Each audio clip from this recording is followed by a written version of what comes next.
nombre d'enfants de Dieu sont là à attendre à compter les jours. Ils s'imaginent être dans une sorte de hiatus, dans un lieu où la véritable œuvre de Dieu n'a pas d'impact sur leur vie. C'est faux. Tournons le dos à de telles pensées. Cette mentalité est traîtresse. Il est possible que nous ne soyons pas encore entrés dans notre ultime vocation, mais nous y sommes de façon relative, dès à présent. Et nous n'y entrerons jamais pleinement, à moins de mettre à profit toutes les possibilités que nous avons sous la main, maintenant même. Une telle situation est d'ordre préparatoire.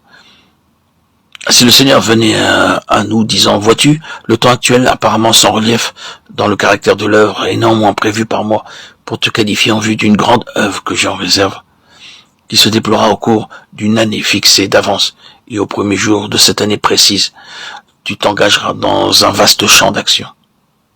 Nous mettrions aussitôt l'intervalle à profit pour nous préparer. Mais Dieu ne fait pas cela, et cependant, il se pourrait bien qu'à un moment précis, inscrit dans le plan de Dieu pour notre vie, il y ait un départ vers une tâche très importante. Mais il ne voudrait pas que nos cœurs soient en travail devant lui uniquement en raison de la portion de l'œuvre qui nous attend. Il désire que nous soyons travaillés intérieurement au sujet de notre union de cœur avec sa personne. Il est si facile de rendre les gens diligents et sérieux lorsque vous leur donnez un travail précis à faire. À défaut de cela, il y a peu ou pas d'initiative personnelle en eux, qui les pousserait à prendre l'attitude suivante. Il est fort possible que Dieu ait quelque chose en vue, je n'en sais rien, mais je m'en vais mettre à profit ce temps actuel pour lui, de sorte que je serai prêt s'il devait m'appeler le moment venu. Si seulement nous prenions cette attitude de nous rendre à l'évidence que de toute façon nous avons partie liée avec le dessein de Dieu, et si nous nous y appliquions de tout notre cœur, nous découvririons que nous étions déjà en plein dedans. Notre présente situation est rattachée au dessein de Dieu par un lien très fort, et si nous suivions cette ligne, si nous prenions cette attitude, nous verrions affluer en nous des énergies par notre détermination à poursuivre cet objectif.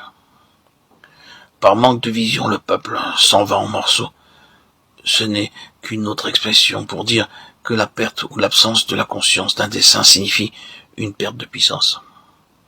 Rien n'est plus destructeur d'énergie que la perte du sentiment d'être gouverné par un dessein.